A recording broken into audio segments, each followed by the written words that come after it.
Now I finished adding in some of the details of, or all of the details of my reference. I still have to add the lines now. I saved this for the very end because this is going to be like the really thin areas, the parts that require a lot of attention. And basically, if I have certain areas that can be covered up by a line, this is when I'm gonna do it, right? I left that the room for error in the previous steps because right now, as I mentioned in like the previous video or two videos, you can always cover up your mistakes with paint, right? So now I'm going to be covering up some of my mistakes with paint. Some of you guys probably think I don't even see any mistakes, right? Which is great, right?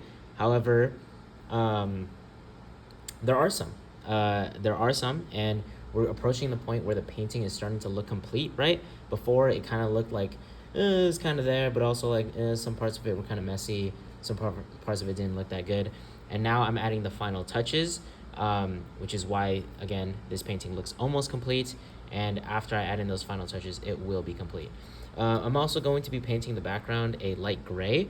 But that's kind of in the background, and I'm going to do that at the very end. I would actually recommend you do that before, and I probably wouldn't have painted it if I didn't do this right here, just as an example, okay?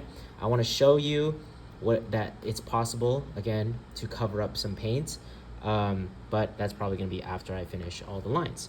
All right, so sit tight for the next step. Remember, if you have any lines, you do them at the very end. Do not do them in the beginning. Oh, another reason that just came to my mind.